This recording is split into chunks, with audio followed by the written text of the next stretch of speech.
ఇక్కడ ఈరోజు మీకు నేను ఒక సంఘటన తప్పకుండా చెప్పి తీరాల్సింది. ఏమిటంటే ఇక్కడ జరిగినటువంటి ఒక సంఘటన ఏమిటంటే 1987వ సంవత్సరంలో ఒక దొంగ ఆ హుండీని ఎత్తుకుపోయి గుట్టల్లో పడవేశాడు. మేము అది మర్చిపోయి ఎక్కడ కంప్లైంట్ పడి, ఇదంతా అడవి ప్రాంతం, దీన్ని దొంగల గుట్ట అంటారు. ఈ ప్రాంతాన్ని రెవెన్యూ రికార్డ్స్లో కూడా దొంగల గుట్ట అనే ఉంటుంది. అప్పుడు 10 రోజుల తర్వాత ఒక వ్యక్తి తనకు తానుగా సరెండర్ అయ్యి వచ్చి, ఆ దొంగతనం నేనే చేశానండి, నన్ను క్షమించండి అని చెప్పి ఆ వచ్చినటువంటి ధనాన్ని నేను మళ్ళీ హుండీలో వేస్తానని చెప్పి మా దగ్గరికి వచ్చి సరెండర్ అయిన సందర్భంలో ఒక మనిషిని అధర్మం నుంచి ధర్మం వైపుకు మళ్లించింది. కాబట్టి ఇది శ్రీ ధర్మపురి క్షేత్రం నేను నామకరణం చేశాను. ఈరోజు ఒక అద్భుతమైనటువంటి ఒక సన్నివేశం జరిగింది. అది కూడా దీనికి ఎలా అయితే మనకి సందర్భం కుదిరిందో అది కూడా అలాంటి సన్నివేశమే. ఒక అబ్బాయి అమెరికాలో ఉద్యోగం చేస్తున్నాడు.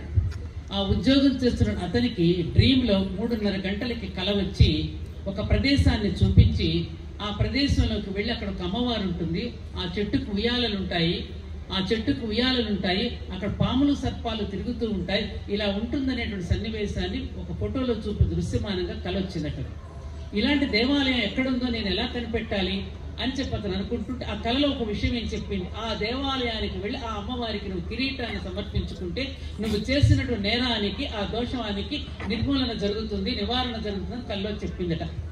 ఆ దోషాన్ని గురించి నేను ఇక్కడ చెప్పకూడదు. అతను ఎక్కడో ఆలయంలో ఒక కిరీటాన్ని దొంగిలించాడట.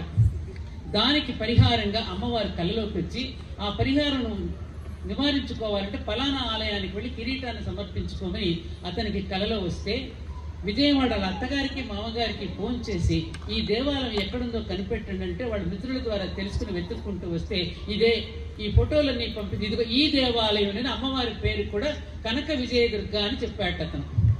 అది ఈరోజు మధ్యాహ్నం మాకు తెలియదు వాళ్ళెవరు. ఇక్కడికి వచ్చారు అత్తగారు మామగారు కిరీటాన్ని తయారు చేసి ఇక్కడ పెడుతూ ఉన్నప్పుడు చీర పట్టుకొచ్చారు. ఆ చీర పట్టుకొస్తే షాప్లో నుంచి ఎలా కొనుక్కున్నది అలా పట్టుకొచ్చారు. వాళ్ళకి ట్రేలో చూపిస్తూ ఉండగా తెలియకుండా అందులో ఒక నల్ల పూసల గొలుసు ప్రత్యక్షమైంది.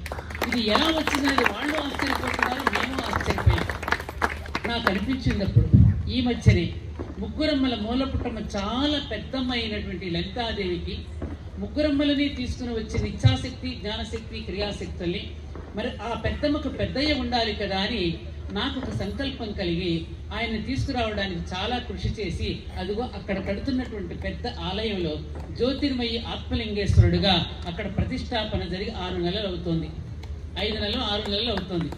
అప్పుడు అయ్యవారు అమ్మవారు మరి తనకి ఏది తీసుకురాగలుగుతాడు, బహుశా ఆ నల్ల పూసల గొలుసుని ఆయన ఇక్కడికి అమ్మవారికి పంపించుంటాడని అనిపించింది. అందుకే ఈ రోజున శాంతి కళ్యాణం చేస్తాం. 23వ తేదీ వైకుంఠ ఏకాదశి రోజున మళ్ళీ మనం ఉదయం 10 గంటలకు ఇదే వేదిక మీద చాగంటి కోటేశ్వరరావు గారు భక్తి వైభవాన్ని గురించి ప్రవచనం ఇస్తున్నారు. దానికి కూడా సభాముఖంగా మీ అందరికీ ఆహ్వానం పలుకుతూ సెలవు తీసుకుంటున్నాను.